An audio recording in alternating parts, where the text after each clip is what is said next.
Wonderful. So we're live? We are definitely live, and it's so lovely to be with you again, Holly. What a treat. I am so honored that you have asked me a second time. So thank you for this opportunity. Well, thank you very much for being here. I'm really excited to have you on again and to have this precious hour with you to talk about love and compassion and mastery and flow states. It's going to be great. Yeah. Let me introduce who I am. I'm Holly Copeland. I'm a human potential coach, meditation coach, and I don't know, consciousness explorer, meditation enthusiast, interviewer.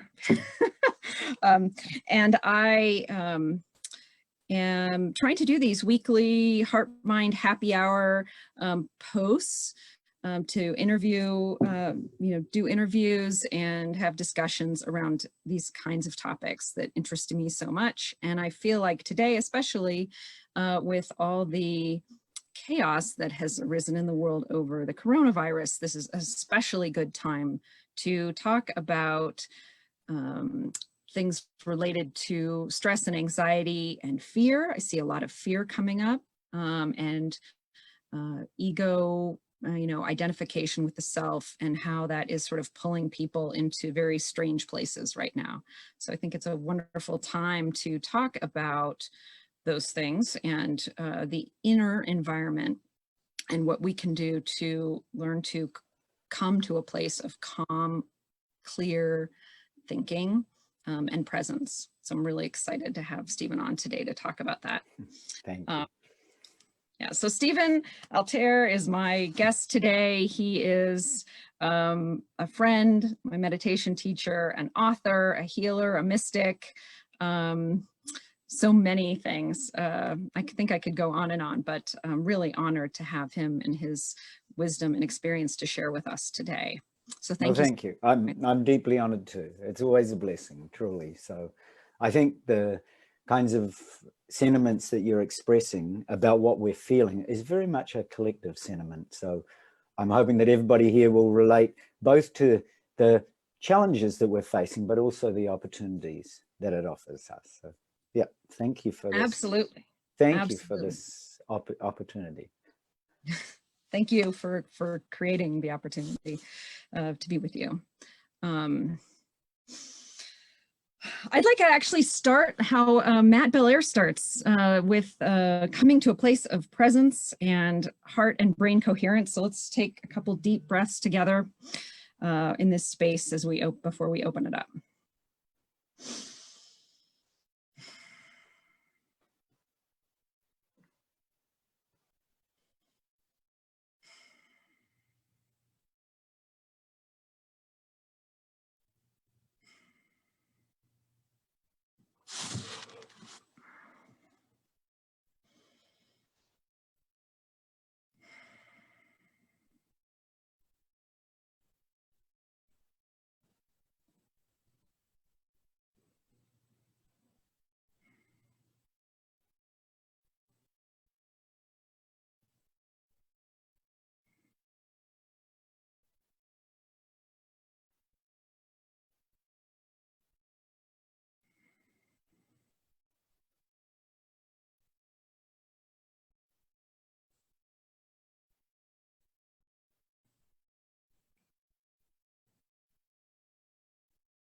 All right.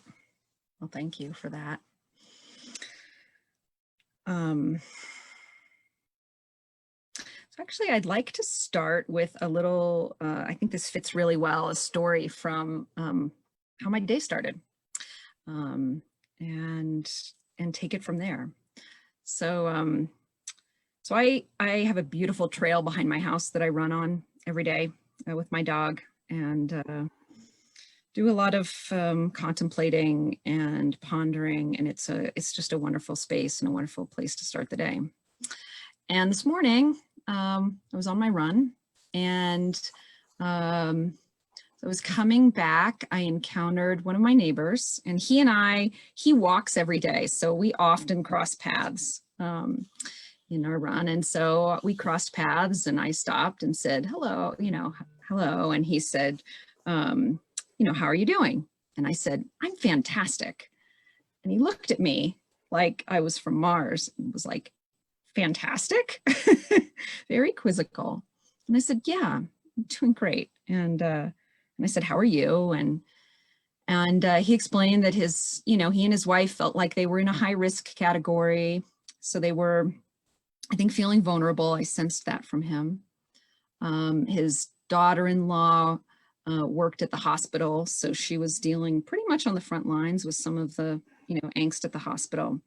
Um, and you know, and I just said, it's really about mindset, and you need to, you know, stay positive and healthy, and, you know, focus on focus on your mindset, and make sure you're sending positive messages to your body. And we had you know, we listened. It was a good exchange, and I left. And as I was contemplating that interaction coming back, it occurred to me that, you know, I have in my own practice for the last, you know, the focus of my sort of journey in the last year has been really mastery over the internal environment, and not feeling so blown around by what was happening around me, but to come to a place of not having that determine my internal state.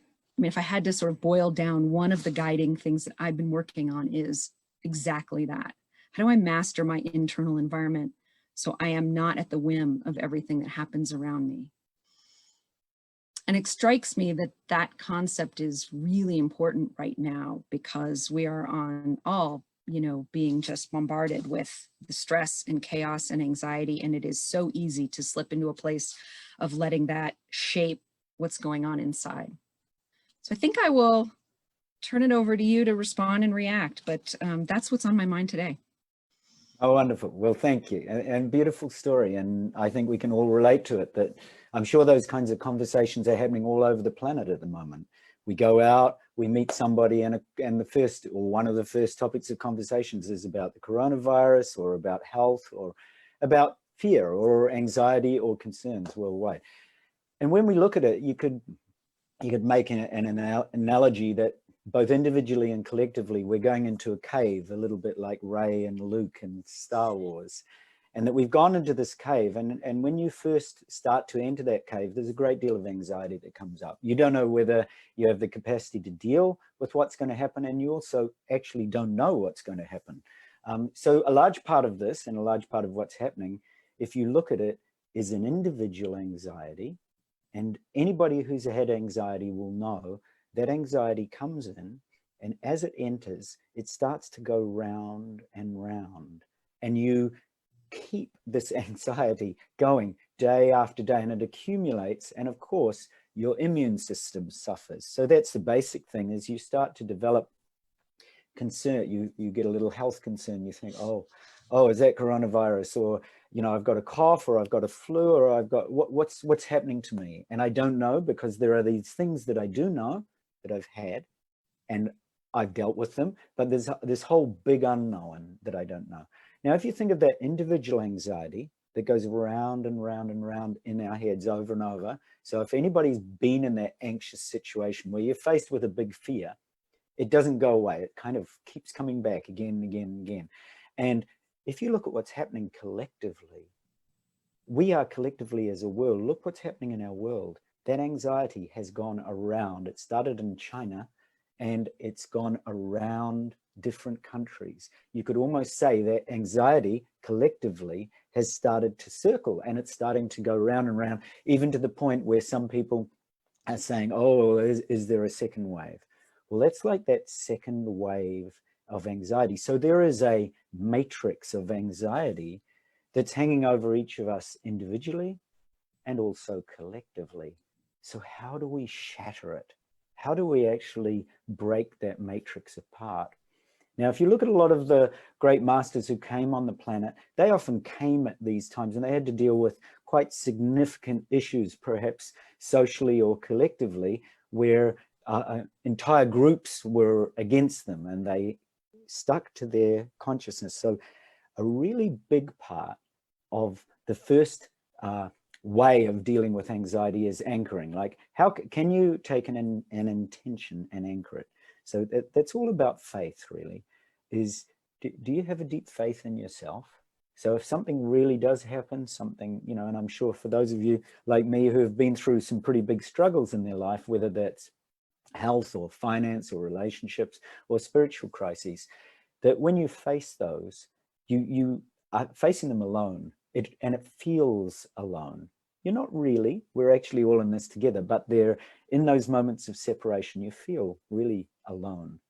So a big part of this faith also is what we're doing right now, is reaching out, extending a hand of belonging, which is kind of ironic at the moment because most people are not really shaking hands, but we're doing it digitally at the moment. So I'm extending my hand to you and you're extending it to me. And we're feeling this interconnectedness, or this deep need for interconnectedness. So as a planet, we are being asked to break free of fear and limitation. And the very first part of that is faith and anchoring our intention.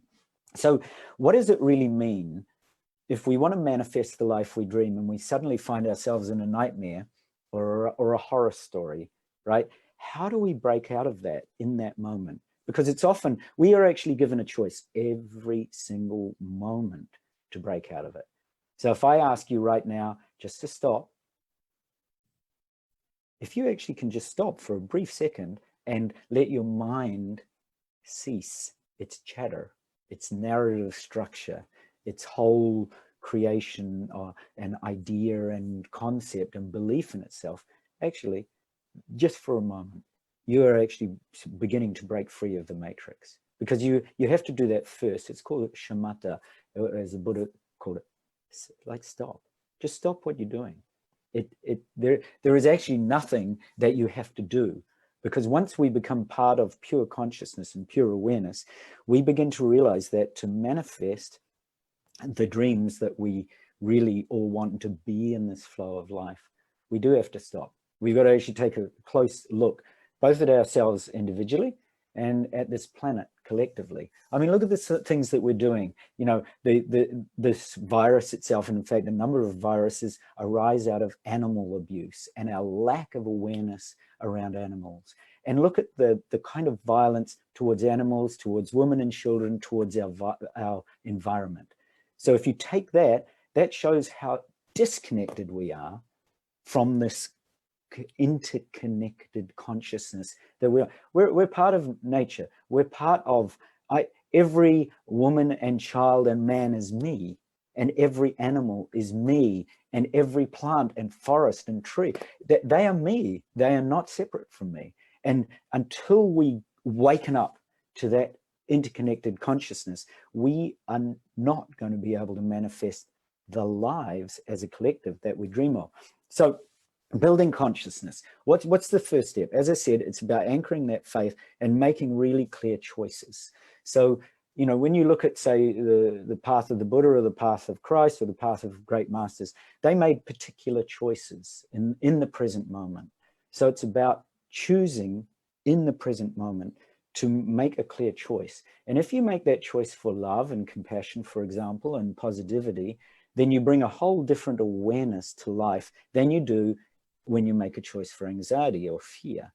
Now, this is part of the issue. I'm not going to blame the news at all, but I will say the less you watch the news, the better. If you're watching it every hour, then just watch it once in the day to catch up with the global gossip and global rhetoric, because you'll find it goes on much the same day after day, and quite often it gets worse. So does your consciousness need that? No, it doesn't. What you do need is you need to begin to put in the deep love and compassion for this planet and for the people and for the suffering of this planet. If you look at what the Buddha did and the Christ did, they really reached out to the joy of the entire universe. They were not just dealing with their own individual concerns, but they reached out with compassion, not just to the planet, but to the universe itself. So when we think in that way, if we think, actually, we've become so isolated that all we're thinking about is ourselves and the toilet rolls on the shelves and whether we can actually get any food or whether we've got enough masks, Look, I'm here in Japan, so I am here, you could say, several weeks ahead of many of you folk who are in America and Europe and the UK. So I can tell you, it's okay so long as you have a very clear consciousness and you stick to your inner grounding and intention. And of course, you be safe. Do the things that the authorities are telling you. You know, wash your hands. Be careful about how you go about your daily business, and take the kind of cues that are healthy cues. Bolster your immune system. Do regular meditation. Pray for people. Send out your compassion and love, because goodness, this planet needs it. And maybe we are going to wake up to the kind of violence and abuse that we do to the groups that I was speaking about and to our planet. And maybe we will start to realize we have to make an extraordinary change. So the intention and bringing your consciousness to every moment is a really critical step in committing to the joy of the universe and committing to pure consciousness. Because when you do that, and like we did, like I said, stop. Something happens when you stop. Oh, there's a space for a moment. You know, when you're in anxiety, it curls around and around and kind of tightens its grip, and you can't stop to see the space. When you see the space, and if you think, oh, actually, instead of that moment of anxiety, I could, in every moment, breathe in that love and breathe out compassion to all those people who are feeling anxiety like me. Because just like me, in this precious human lifetime, we want to liberate. We want to let go of this fear. Who wants it? Do you want to have anxiety? No, I don't want it either, right? So we need to be putting into place in humanity, in the collective consciousness, the power of intention and the power of choice. That's what the newspapers and television should be talking about. Newsreaders should get on at the 6 o'clock news every night on the BBC or CNN or whatever you happen to watch, and they should say, let's take a moment to spread some compassion for people. Let's take a moment to stop all the anxiety that's been fueling your day. Let's share some love. I have yet to see that happen at 6 o'clock or 6:01. If they did it for 60 seconds, what a beautiful world we would have in the making.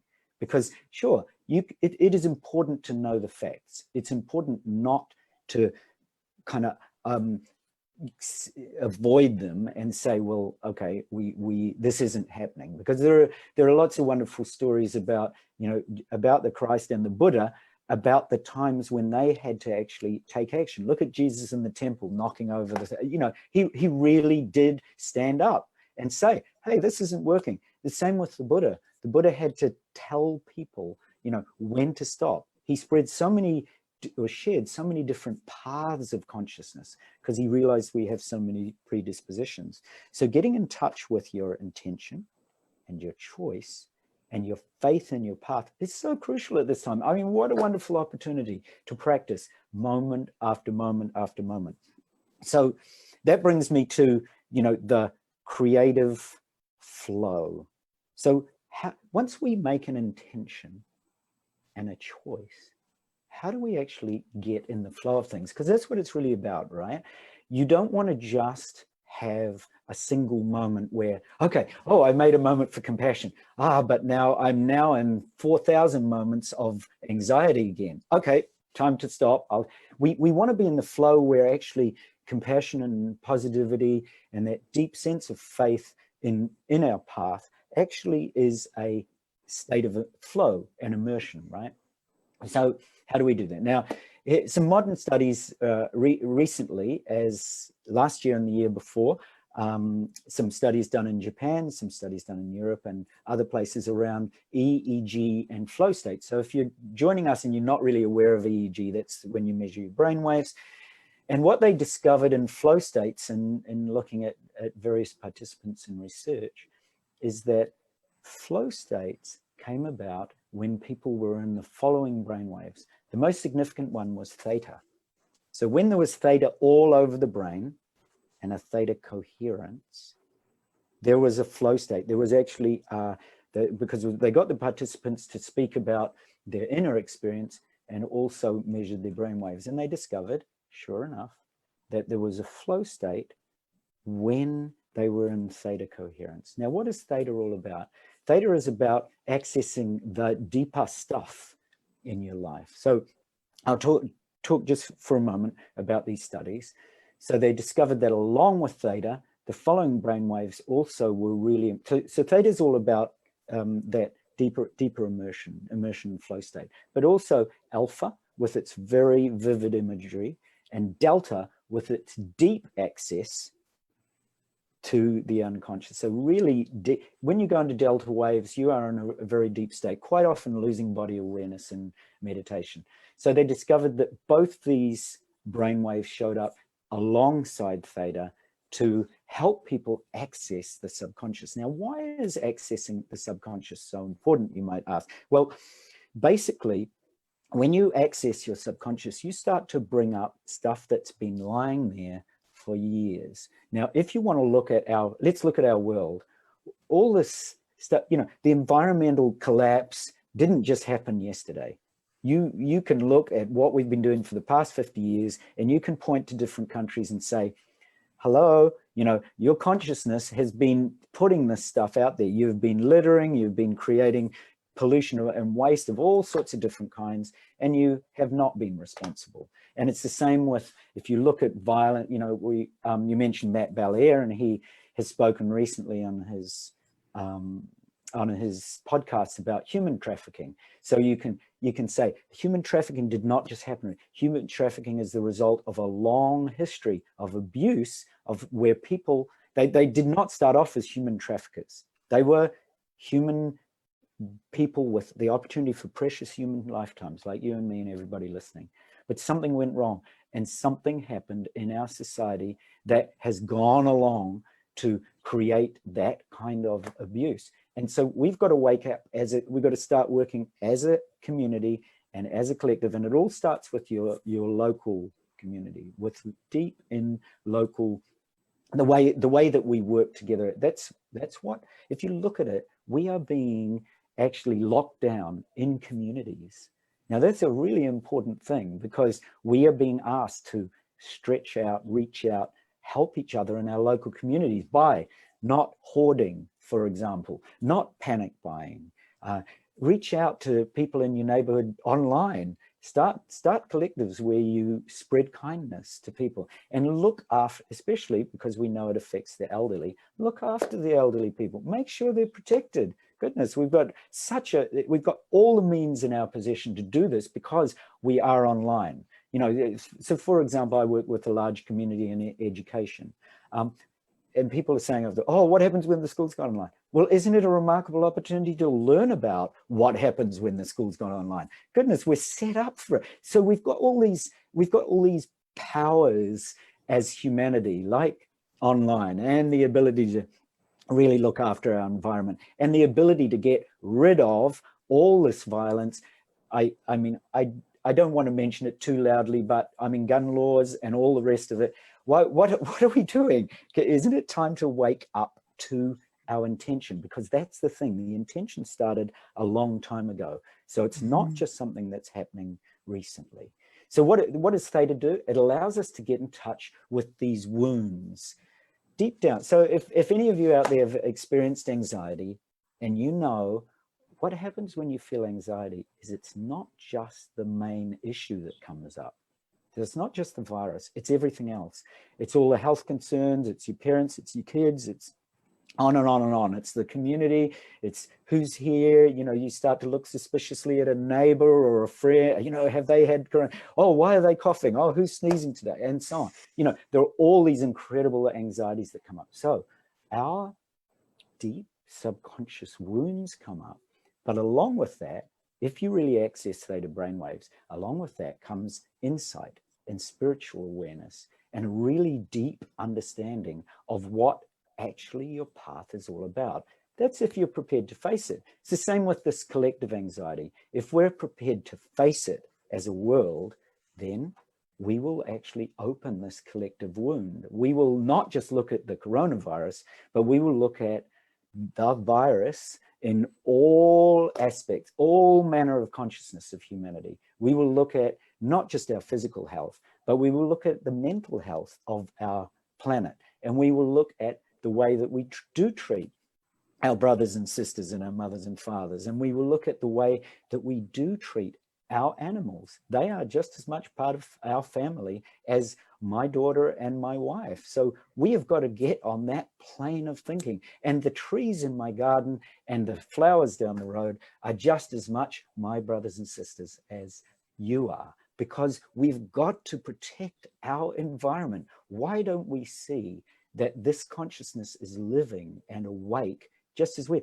That's how we wake up. We start to see the interconnectedness between all things. Now, a wonderful scientist, Anna Wise, in a book, Awakening the Mind, spoke about how to access and experience the depths of theta, which is what I'm going to lead us into.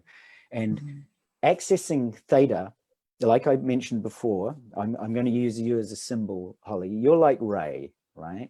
So can I ask you, so let's just do a little role play here. So Ray, have you ever been into a cave of anxiety like I was describing?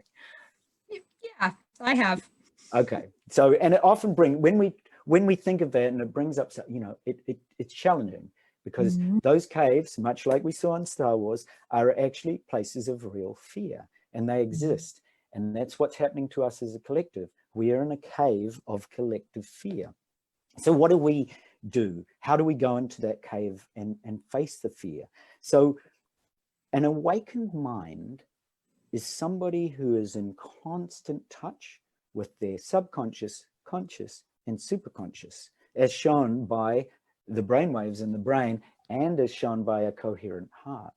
So there's many parts of our body that are in play, but the body is a remarkable mechanism. It is designed to thrive, and it is designed to heal if we know the way, if we actually really bolster it with power and intention and choice. But we have to do that. You look at any of the masters, so take the Buddha, they were able to choose every moment. Do you think it was difficult for them? Sure. And I've been watching the life of Buddha with my daughter, and she is absolutely awestruck by the fact that Buddha had to go through 6 years or whatever it was of all this incredible hardship while he was trying to find his path. So do masters struggle? Yes, they do. Why do you think they know about the human condition?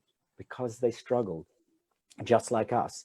But they have an incredible power of concentration and absorption. So that's what happens with theta. You have to, number one, be prepared to go into the cave, which is interoception, basically going inwards.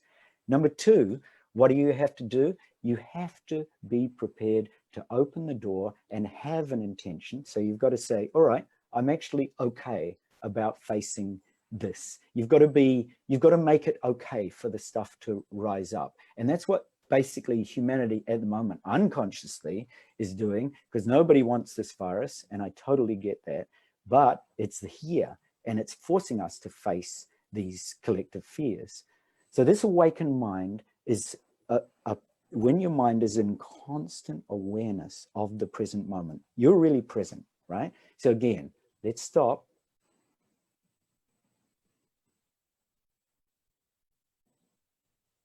When you think of the space that happens when we stop, and then you extend it into your body, right? So feel your body for a moment. You might have woken up, or if you're at the end of the day, you might have gone through your whole day without actually ever feeling your body inside. What does it feel like? Have you got any pains? Have you got anything that's bothering you? Most of the time we let that anxiety and that pain and that suffering run completely uncontrolled and unaware. Okay, now extend your feeling outwards. Extend it into your room. Have you looked at your room today? Have you loved it? Have you actually seen and looked around it, seen what an incredible collection of consciousness, because it basically reflects you too. It's right here. Now extend it out into your neighborhood. Maybe you haven't seen your neighbors lately. They are part of your consciousness and your perspective and the way that you view things. How do you view your neighbors? Do you view them with compassion?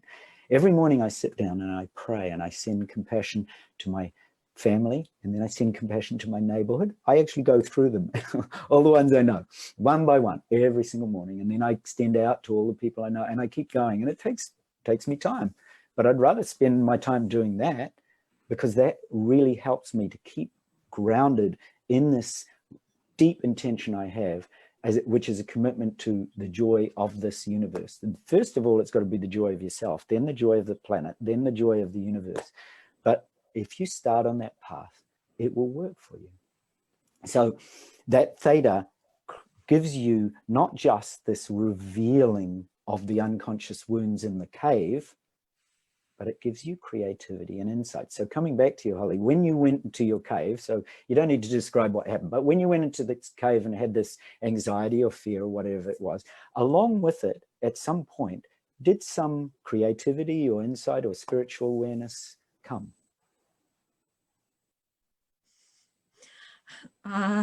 In the particular cave I'm thinking about, it didn't come till later.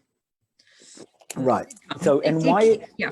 Can you figure why it didn't come till later? Because I was so absorbed in it at the moment that I didn't realize that the fear that I was feeling was self-created. I was blind to that. So in the moment, I was so connected to that fear that the fear and I were one, and there was no space. And it wasn't until I, in this particular situation, was the next day when I had, wasn't feeling so vulnerable anymore and I could create space, that I realized that all that fear was entirely self-created. Right, right. And if you look at our world, the viruses that happen and the health problems and the environment and the violence is entirely self-created, and it comes from a really deep root. It hasn't just happened now. It is, you look back at 1918 and you look at the Spanish flu. Look, this has happened before. We are learning, but it is a really deep struggle to learn like this. Mm-hmm. And I would hope somehow that humanity will wake up out of it and say, just like you have, you said it happened later. So you wake up. Part of the thing is that, so if you look at brainwaves, for example, theta accesses that deep unconscious and alpha brightens it. But there's one other very important brainwave called beta that integrates the awareness without bringing the unconscious to the surface. So you actually, in your case, I imagine what happened is you brought the unconscious to the surface, but at that particular moment, you weren't aware enough to actually liberate that consciousness and be free of it. You were, but maybe you are now, and maybe you think, I could go back into that cave now and I could try it all over again, see if I'm aware enough. Now, I'll give you a short example of a lucid dream I had just a couple of nights ago. So I was up on the second floor of a building, and I decided to climb up on the railing. So I climbed up on the railing in my dream and I stood there. And as I stood there, I actually started to topple over. And at the moment I started to topple, I thought, hang on a minute. I actually thought in my dream, wait. So I did that shamatha. I wasn't truly at the Vipassana stage of total insight, but I was definitely at that, I could recognize, stop. So I stopped. And then I thought, I'm dreaming. I'm totally safe. No matter what I do, I can let go.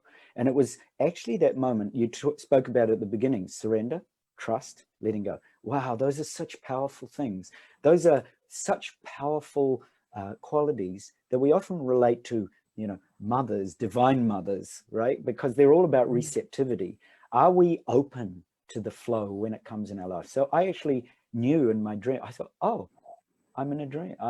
I'm dreaming. I can let go. So I slowly just let go over. And as I fell, I flew because I knew I could fly. And then I just practiced. I just practiced flying and I practiced levitating. And all that sounds really cool. And yes, I've done lucid dreaming quite a few times. But the cool part was actually that moment where I knew. That moment of realization is the key point. That moment of realization is the moment you wanted in your cave, because you wanted to have the moment, at the moment that the fear arises, you want to know how to deal with it. And that does take practice. And I'm going to give you a practice that you can use at any time and you can reform it. And it was one that Anna Wise used called the House of Doors. And I think it's a really wonderful one, because when you look at theta, So just to repeat for everybody, theta gets you in touch with the depth, right? And so does delta, but I'm going to use theta particularly because you can access it, especially through visual imagery. And then alpha will help you brighten your images. So when I'm going to talk to you in this meditation really about brightening and sensing, you're using that alpha imagery.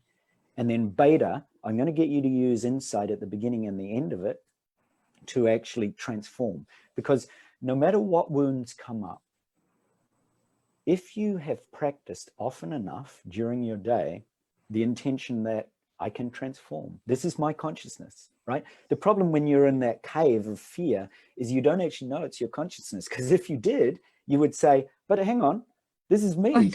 I'm the only one feeling fear. So stop, right? If you practice shamatha, that basic thing of let's stop this consciousness, let's stop this flow of anxiety. If you actually could practice that during the day, then when you faced it in your cave of fear, you would definitely be able to stop. You'd just say, stop. A bit like what I did with that in the dream, that, oh, stop. There's no problem. If I fall, I'm in a dream. I'm okay and I can fly. So that theta, alpha and beta is so important. And in theta, as well as these unresolved wounds, this unfinished business, which was possibly what you faced, was that in that cave, all this unfinished business came up, and it was probably, you know, a huge swamp of unfinished business. It's like, it's not just a little bit of anxiety, right?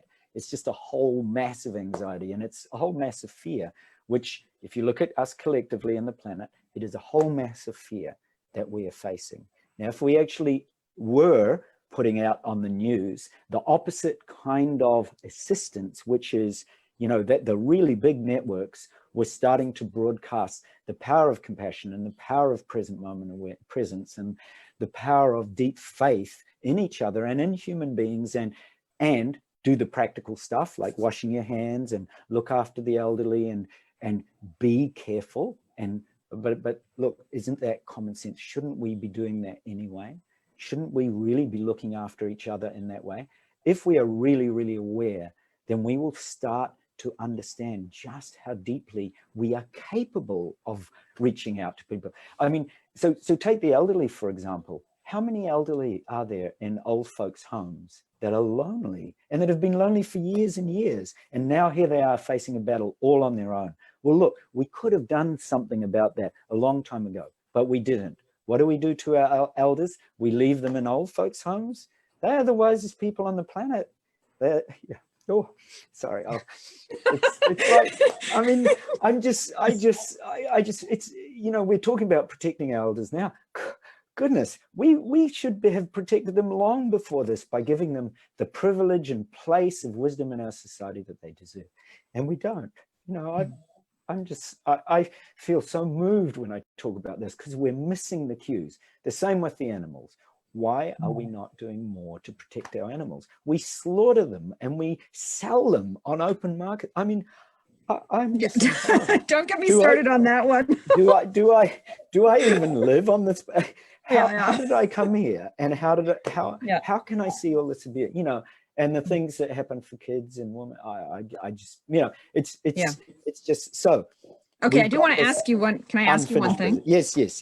Okay, so we've talked about mastery, and we've talked about the importance of choosing in each moment that you have this choice, right?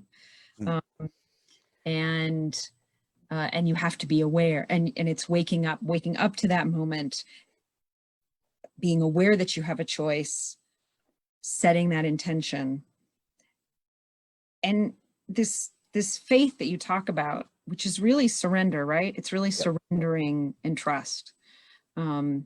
Which is so huge. And as you know, like another huge lesson for me last year was around surrender. I mean, and it will continue to be, I'm sure. I'm not done with surrender, I know, but. That's beautiful. What a beautiful expression. I'm not done with surrender. I'm not done with surrender. You're not done, are you sure? Yeah, I want surrender. I love it. So this great teacher of surrender. So I was thinking about this when I was thinking about our conversation. There's this it feels a bit of a dichotomy. Like you're supposed to, I mean, it's essential to have surrender and trust because you can't release your fear until you surrender and trust. Like those to me seem opposites or in opposition. Right.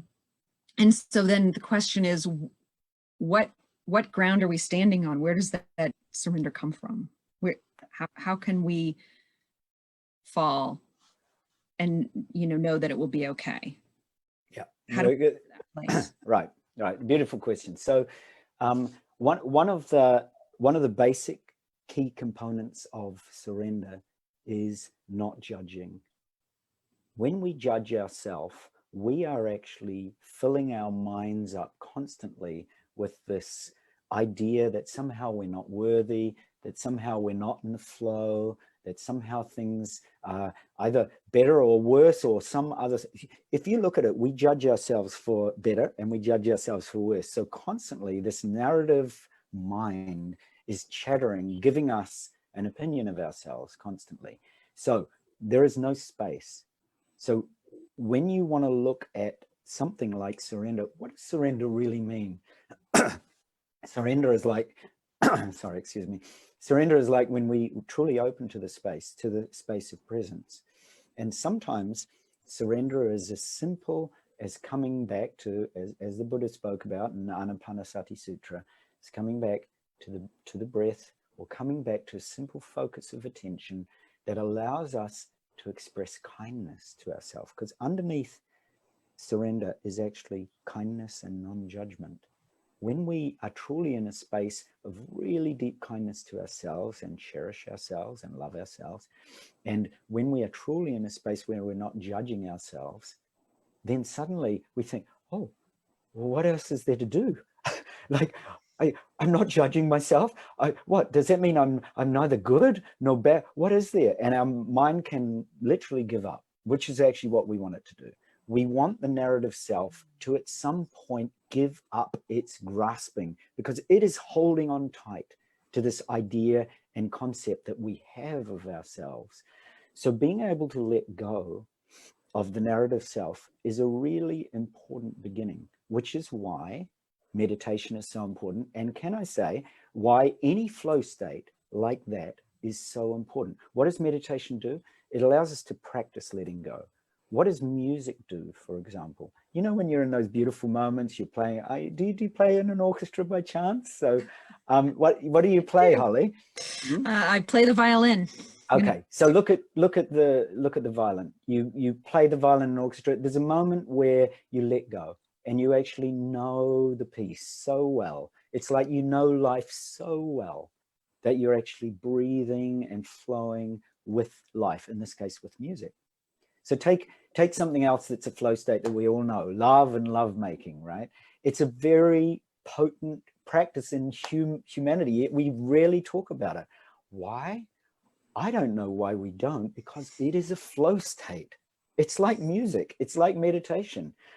Same with dreaming, lucid dreaming. Now, interestingly enough, and the research all shows that. I mean, they show the brain waves are the same place. That's it. For music, lovemaking, meditation, lucid dreaming, they have the same brain waves. Hello, can somebody wake up and tell us what we need to be doing as human beings? Accessing flow states. How do we do that? Choice and intention. How do we get into a space of flow where we're actually making the right choices? We learn to surrender. How do we surrender? We stop judging ourselves. We start loving ourselves. It all does come back to love. When we really do love, and that starts with ourselves. I always love that whole biblical content of, you know, loving myself, loving my neighbor, loving this planet. It should start with loving myself, because without loving yourself, you can't really hope to love your neighbor to any really deep degree. So I always think that many of the churches are, you know, the religious context of the Bible has to start with loving and cherishing ourselves. And that's what's happening right now. Look at what's happening right at the moment. Churches and congregations all over the world can't meet.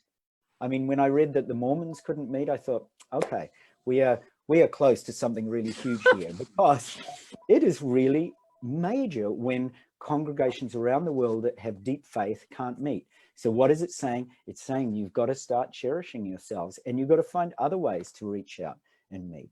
So surrender, that flow that comes from your intention. So you've got to intend to surrender.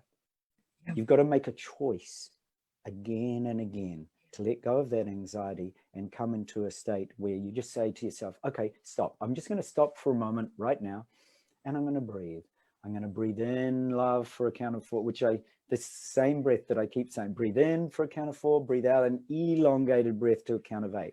Now, the reason you do something like that is it actually interrupts a pattern you've got. Because when you're in anxiety, and you might not notice it, your actual breathing is shallow, and you're constantly looking around for something. There's fear. The amygdala is like raising its hackles, and it's looking at your brain is on alert, because you don't want to go out to the grocery store when somebody else is 1 meter away from you coughing, because you've got this fear that something is going to connect and you're going to end up with a challenge. So instead of that, every time you get those thoughts, you need to start training your mind, which is what the Buddha was so brilliant at, is start training your mind to stop. If that's the only thing that you learn from listening to this, train your mind to stop and breathe, and go into a space where even if every 5 minutes during your day, because a lot of people are at home working from home thinking, what do I do? Okay, I'll turn on Netflix and I'll watch the next, oh, I've watched that already. Now what am I going to do? I'll watch The Good Place. Oh no, I've watched that 3 times. So, okay. So it's like the mind transfers its anxiety to just another channel. So you've got to stop and give it space, without media, without Netflix, without anything else, without chatter, just to be quiet and enjoy your presence and love the kindness that comes out of that space. And when you have that space, you do start thinking of others. You start thinking, oh, I wonder if my neighbor is okay. Oh, I wonder how my mom, I haven't spoken to my mom. How's she doing? And you start to reach out. So you reverse the process of anxiety, which is very insular and then looking with a lot of tension, and you start to reverse it, and you spread a beauty and health to your own body, and you start to spread that same beauty and health because you're activating it within to others. So surrendering, so again, you've got to intend to surrender, number one. You've got to make a choice, which means you've got to start practicing.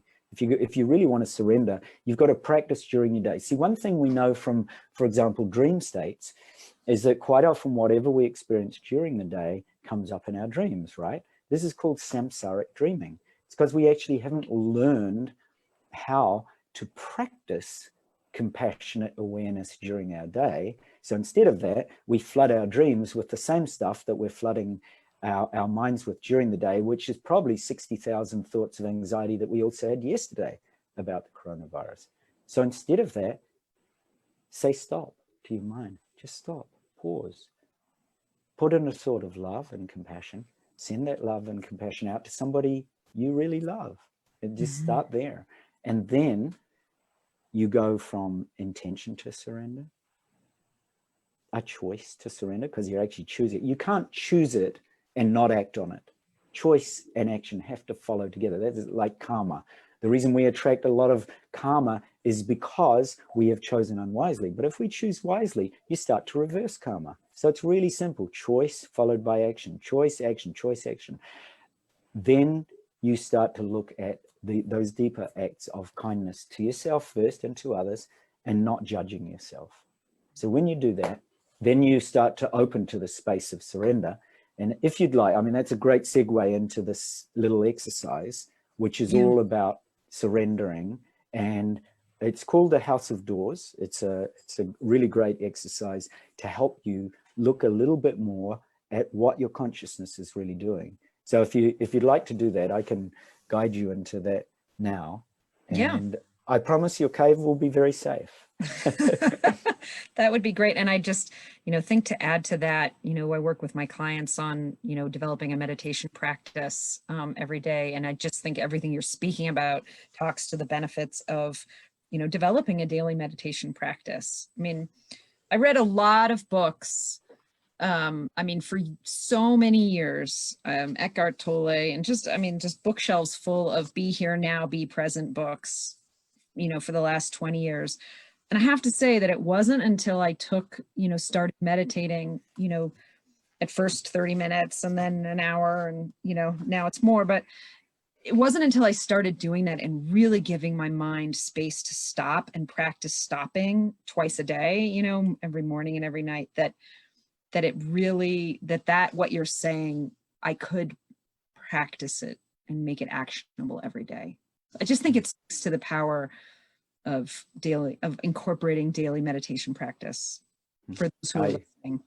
I totally agree. That power of practice, you know, the power of practicing meditation is such a gift. I mean, the Dalai Lama often speaks about the power of this precious human lifetime. And it's something I always say to people is we are given such power. You want to look to power and levitation and telepathy and psychic awareness. Well, we're given an even greater power, which is the power just to sit still and relax the body and relax the mind and relax the heart. And out of that comes your path, comes your innate spiritual awareness. And out of that can come your levitation, your psychic awareness, whatever else it is that you've been playing about in your consciousness. But guess what? That stuff is not important. If it's supposed to come to you, it will, but it comes out of this really deep space, spacious awareness beyond the narrative mind. Because when you think about it, the narrative mind is telling you this little story that you could write down in this really tiny notebook, and you could write it over and over again because you know what you're thinking about every day. And it's about this big. But the unknown mind, and so you're dealing with what, 1% of your mind's functions when you're constantly in your narrative self. And when you let go of that, you access the stars, you access the universe itself, 99% of which 99% of the time you are not accessing. So by really stopping and shifting gears and getting that meditation practice innate and getting this practice of stopping and pausing throughout the day and changing our whole society in a way that thousands of years ago, there were some great people that came and told us how to do it. And we have yet to put this into daily practice. Sure, people go to church on Sundays and they go to the temple in New Year's and all that, but that is not what they were speaking about. They were speaking about the daily acts of compassion and kindness that we can bring to ourselves and others, and that we make our consciousness. To be in a flow state, they have to be our state. We have to be breathing and living that state. Otherwise, we haven't actually chosen it.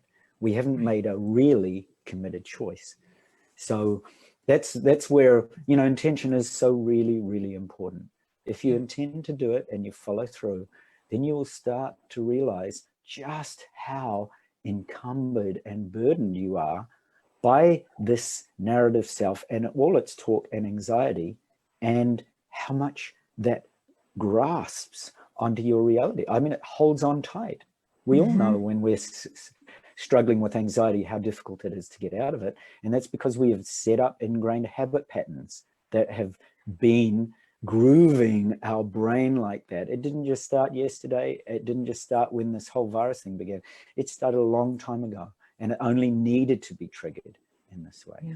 So, well, and I think, yeah, it's so powerful what you're saying. And I mean, this message from the ancients that, hey, look, the narrative mind, this like, I got sick of my narrative mind. I mean, that's essentially what happened last January. It was like, I am sort of over this narrative mind. I'd like it to stop now. Thank you very much. That is great. That is a great insight and a great intention. Like, I'm over it. I'm tired of her. I'm like, really, I'm bored and I'm tired of her. So now.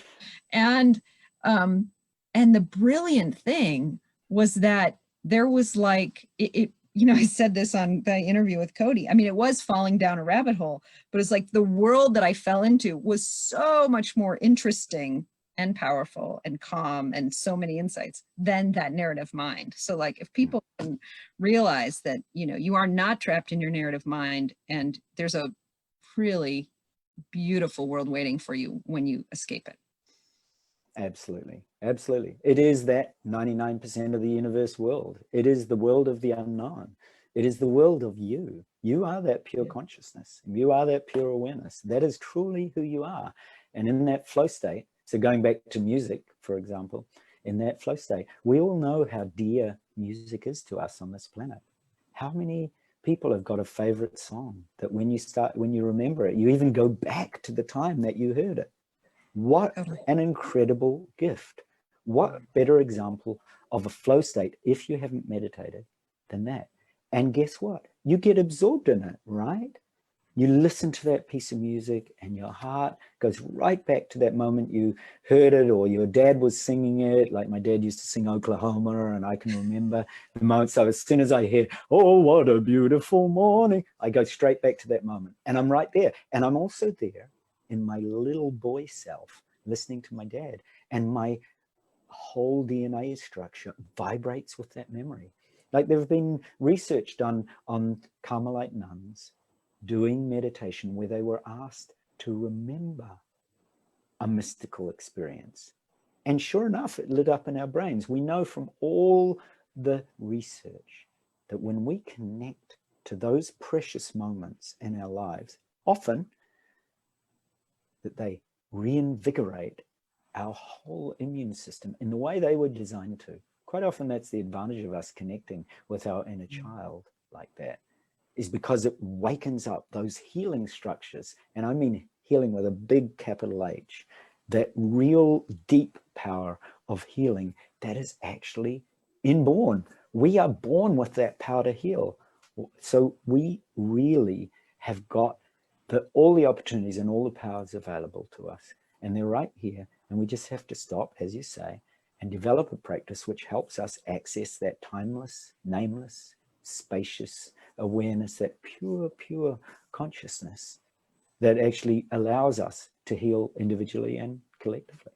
So, yeah, so I totally agree. All right, well, on that note, I'll take you and everybody that's listening into this practice called the House of Doors. Now, it's a little different than a conventional meditation. So it takes you both into a theta state, and it's going to take you into a variety of insights. So if you've got a pen or a piece of paper, you may want to have one handy so that you can actually note down something afterwards, because it's a really powerful one. I've done this with my daughter, who's 5, and I've done this with my wife and a lot of friends. I did it with groups of teenagers and groups of meditators, and everybody has the same reaction, and that is, oh, I never thought I'd see that, or I didn't know I saw myself like that. Okay, so here we go. So okay, everybody ready? Everybody ready? We'll put on our rocket, get in our rocket ships and fly to the outer reaches of the universe together. Here we go.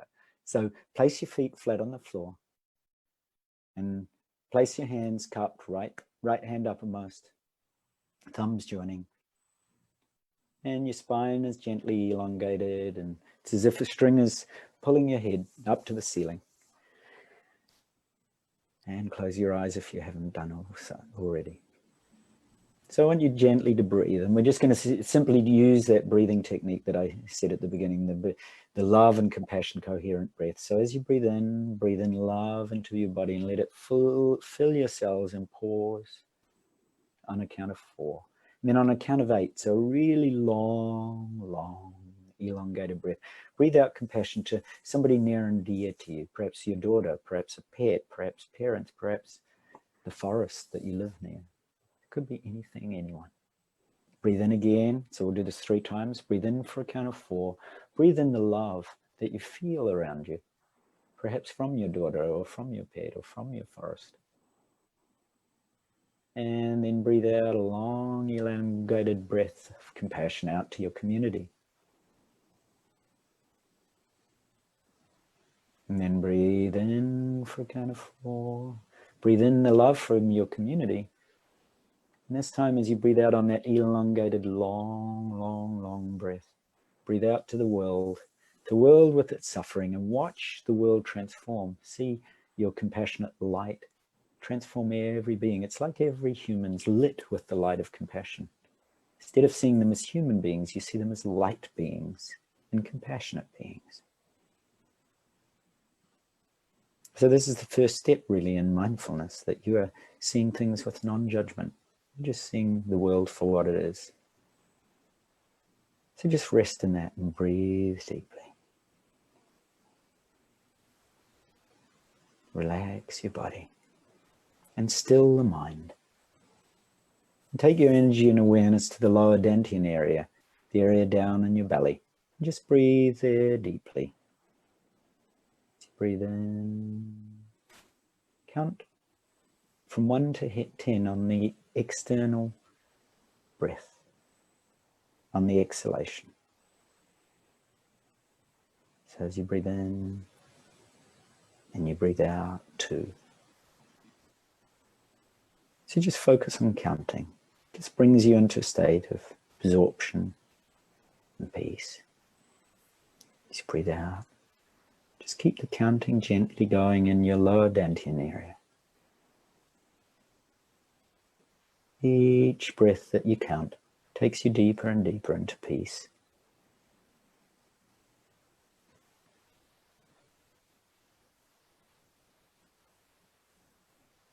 Each breath fills you with peace and love and light.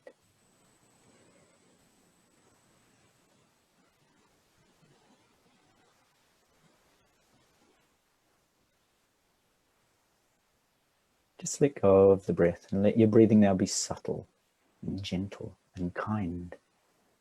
It's as if every breath is a stroke of kindness to your heart.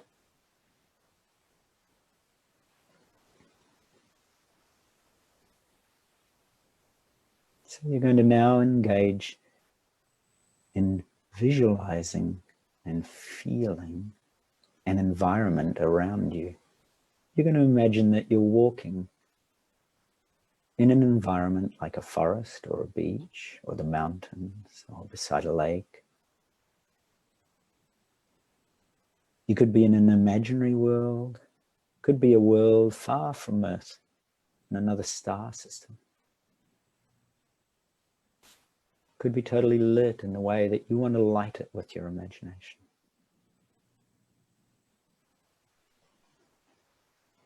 And in this environment, you feel totally safe and at peace. And I want you to sense it, especially. Walk around in it. I want you to feel it, see it bright and colorful. So amplify the colors so that they're very vivid. And I want you to hear the sounds in this environment. And feel what it's like under your feet or breeze in your face. Or what you can smell, or what you can sense.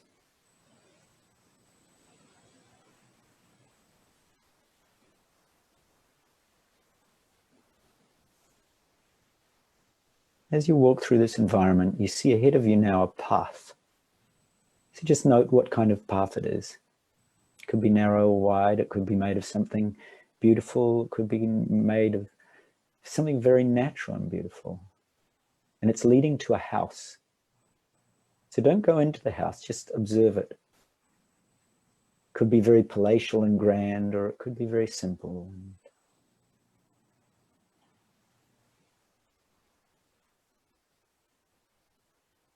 Just watch it. In fact, you can walk around it if you want. You know there's a front door which you're going to enter shortly, but just look. Look at the texture of the house or the place, or whatever kind of dwelling it is.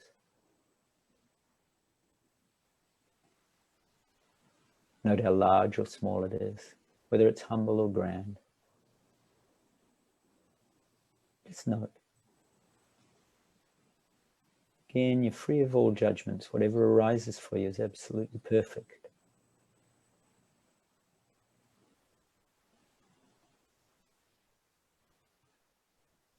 And now you're going to go up to the front door. And you're going to open the front door.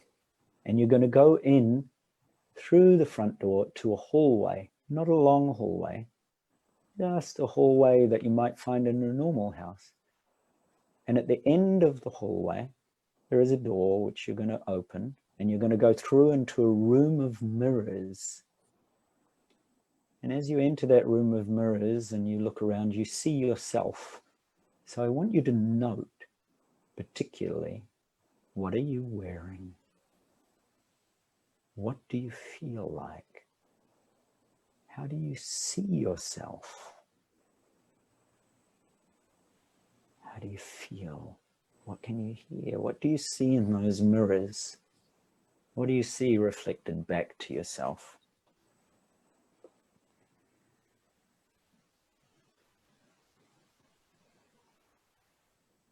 Then you keep going through the mirrors, room of mirrors, and you go through, and you come to another door which you open, and this time when you open it, you're looking down a long, long hallway. And there's a row of doors on the left-hand side and a row of doors on the right-hand side. These doors appear to go on forever, but you're going to go down the left-hand side first. And you're going to choose a door, but you're not going to open it just yet. You're going to stand outside and you're going to look at the color, because it has a color. And I want you to look at the image or symbol that's on the door. And when you've noted those down, I want you to open the door and go into this room. The room could be small or large. It could be vast as the universe itself, or it could be tiny. And inside this room is a series of objects and an environment. It could be natural. It could be something that you know that's very familiar. It could be something quite imaginary. It could be something quite otherworldly and beyond what you might be able to hear on, see and feel on earth. Whatever it is, this room is beautiful and safe for you. And I want you to very carefully look at the room, interact with the environment, and you can transform it in any way.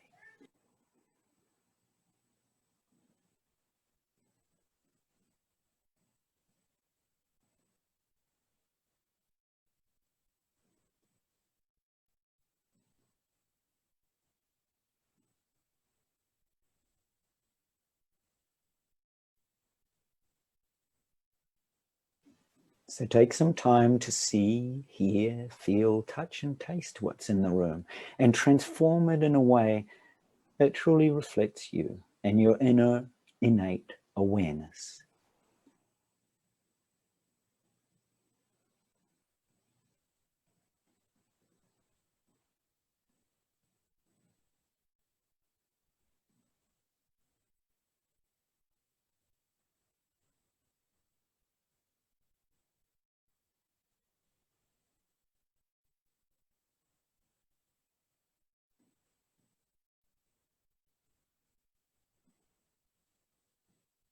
Now you're going to take time and thank the room, thank the environment, thank the space of your consciousness and awareness.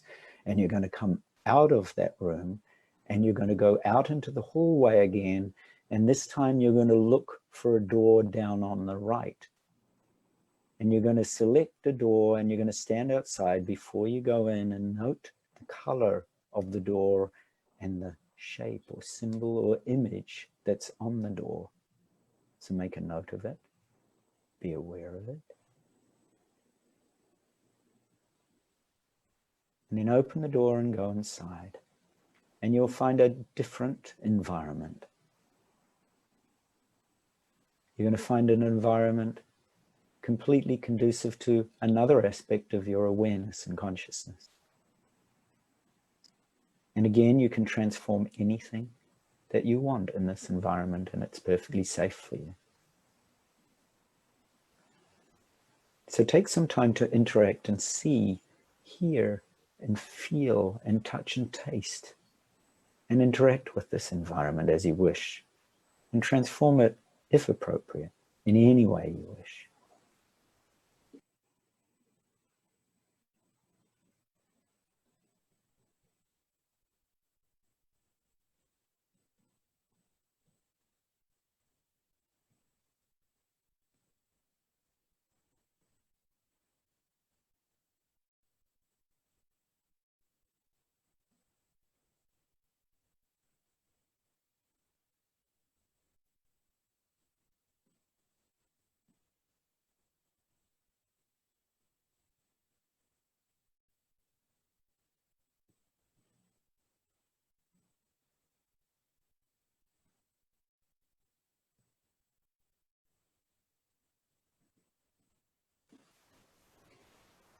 Now, express gratitude for this room, for this space of your consciousness, for this space of your awareness.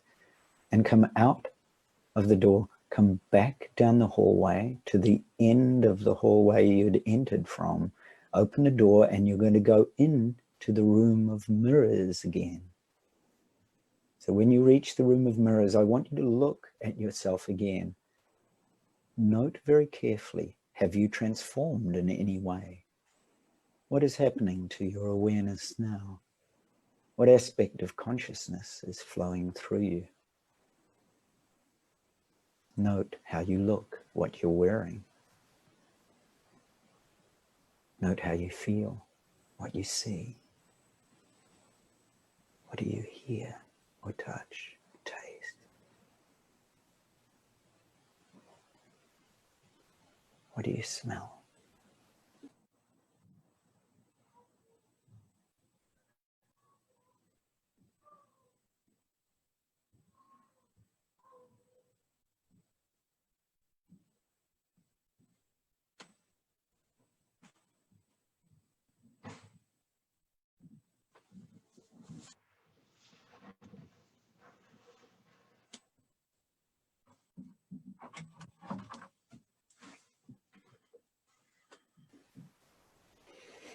And then proceed through the room of mirrors.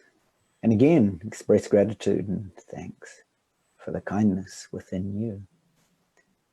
It's allowing you to express your consciousness like this and see yourself in a different light. And see perhaps your intention and your choice. And see the way that you're able to surrender and let go. So you emerge from outside the house now, passing through the front door, out into the environment you first came into. Perhaps that's changed too, or perhaps it's the same. You make your way down the path. And as I count, each count will slowly bring you back to a level of conscious awareness. 10.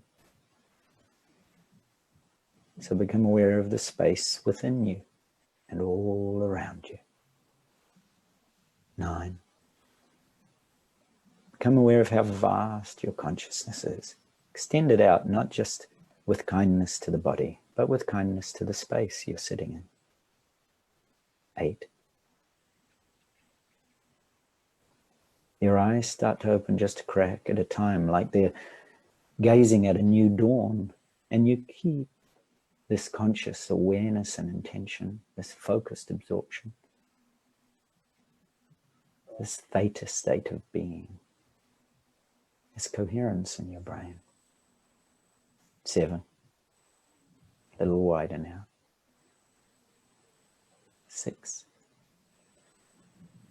Let your eyes open nearly fully. Be aware of the vast reach of your consciousness, not just within you and all around you, but far, extending out into the planet itself to touch all living creatures, all living beings. 5. 4. Your eyes open nearly fully now. You keep the same stillness and awareness, the same surrender to the stillness, the same absorption, the same deep focus. And you can sense your consciousness now touching beyond the earth, out into the planets and solar system, out into the stars and galaxies beyond this one, out into realms and dimensions beyond ours. 3, 2, 1.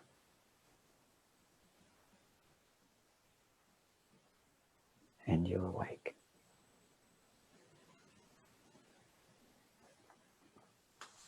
So thank you deeply for the opportunity to share. Take a moment now, if you wish, to write down anything that came to mind, anything that you saw, anything you experienced, any insights you had,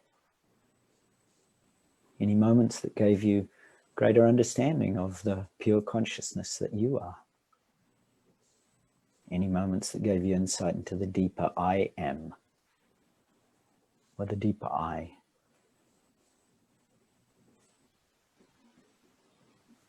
ask yourself, how do you feel? And if you could say how you felt in one word or with a symbol or image, what would that be?